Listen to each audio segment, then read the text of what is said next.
The obvious question is, why did it take 11 years? I'm a man who's known to take his time, Edward, you know. Couldn't write the songs, you know.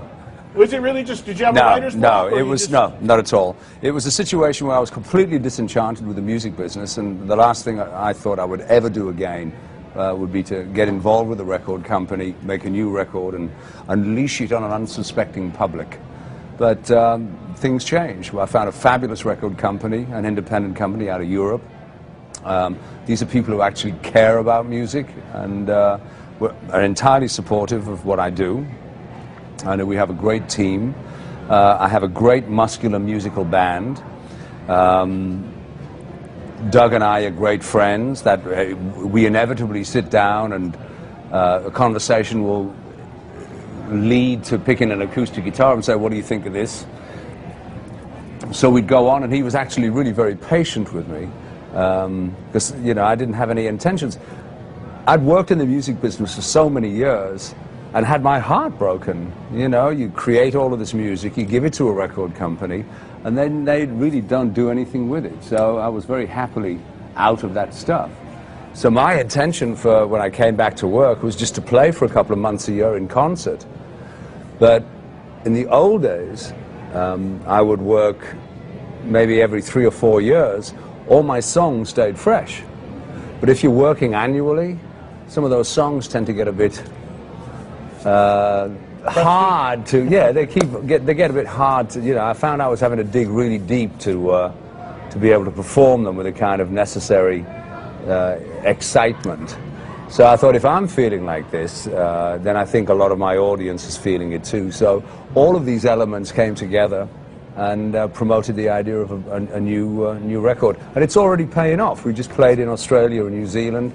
We stuck a bunch of new songs in there, and everything else just it was like getting a fresh coat of paint. It was fabulous. And the first sign, at least to me and a lot of Whitesnake fans, that Whitesnake was back on the right track again was when you put out the Live in the Shadow of the Blues album. Yeah. Not only the live performances with the band you have on there, but also the studio tracks were very revealing to me when I heard them, because it was the first thing I had heard since the '87 record where I said, DC's got the chemistry back again with stuff like Ready to Rock and Dog and the new studio tracks. So was that almost like a way for you to test the waters a little bit to see if you wanted to go full on back in?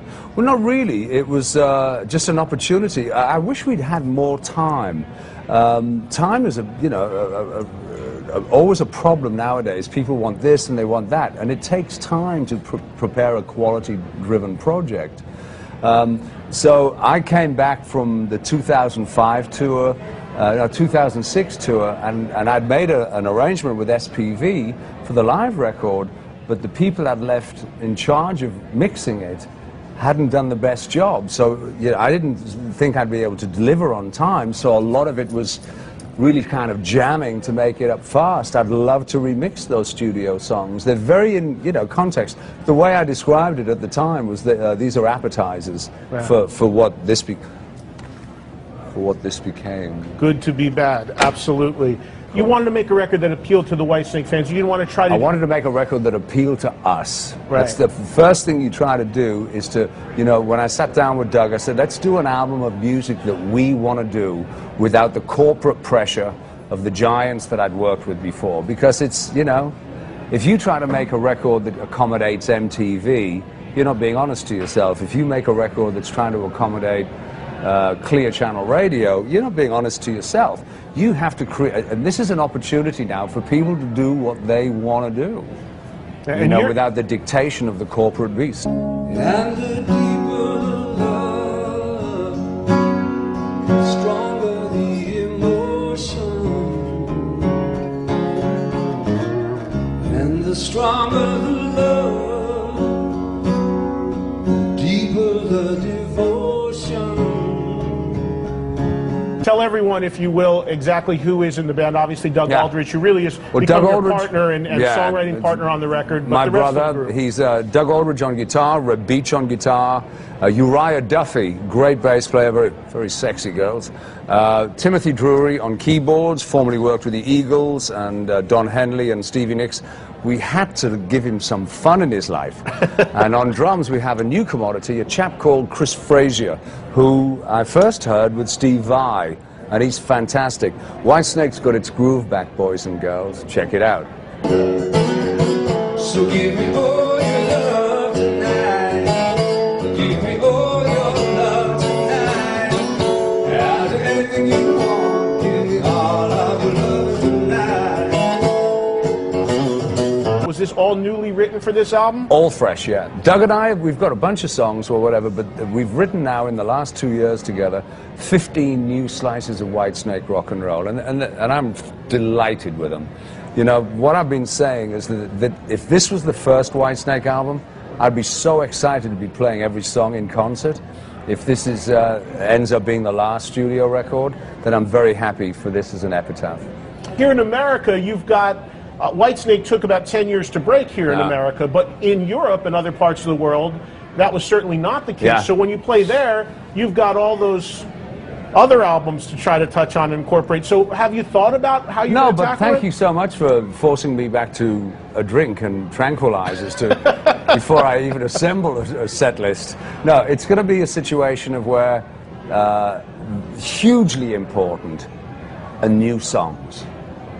There's obviously people are going to be coming, you know, I don't want to disappoint, you know, I'll try to put all of what I would consider the big Whitesnake songs, the very successful Whitesnake songs. But, you know, let me put some of this new stuff in, because those old songs are going to be recharged just by performing, you know, new stuff. I can't do a show for 2 days. It's, you know, I'm limited to 2 hours or whatever, and I can only do so much there. But the bonus is, this is a wealth, it's a treasury of music that I have an opportunity to play. Maybe, if this album does as well as I believe it will, we'll come out and just feature this record. Who came up with the title of the CD, Good to Be Bad? It's just, you know, one of the songs. First off, it was going to be called Whitesnake 10. This is the 30th anniversary of Whitesnake, and this is the 10th studio record. So first off, it was going to be Whitesnake 10, which explains... Right. And then SPV got in touch with me and said, just check out all of these Google pages of like 10,000 artists with an album called 10. You know? So I looked down the list of the songs, and this is such a Whitesnake title. You know, it ties in with the Slide It In, Ready and Willing, Come and Get It, Good to Be Bad. It's got that innuendo, tongue-in-cheek thing. Mm-hmm. Do you have any moments that you can share, maybe from a few of the guitar players that you've worked with over the years, that were memorable moments? Or do you feel, maybe here's a better question, do you feel that there's any of them that maybe there was some unfinished business with, that you felt maybe there's some stuff that you would have liked to have done, or it could have been better? Yeah. You know, for instance, with Richie, who was a huge... I was like his disciple, an acolyte sitting at his feet. You know, the guy, I was a huge Hendrix fan. Richie was the closest thing I came to that style of, that freestyle, incredibly accomplished musician. I'd love to have known more than I did then, because I was a kid. Mm-hmm. I was in awe and really trying to feel my way around. I'd love to know what I would do now, you know, with this. But I'm the Edith Piaf of rock. I have no regrets, you know.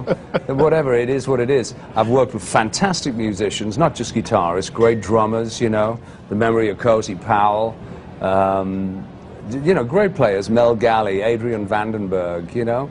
It's the only guitarist I think I haven't worked with who I adore is Jeff Beck. Yeah. Well, there's still time, right? No, well, I'm pretty busy now. Sorry, Jeff.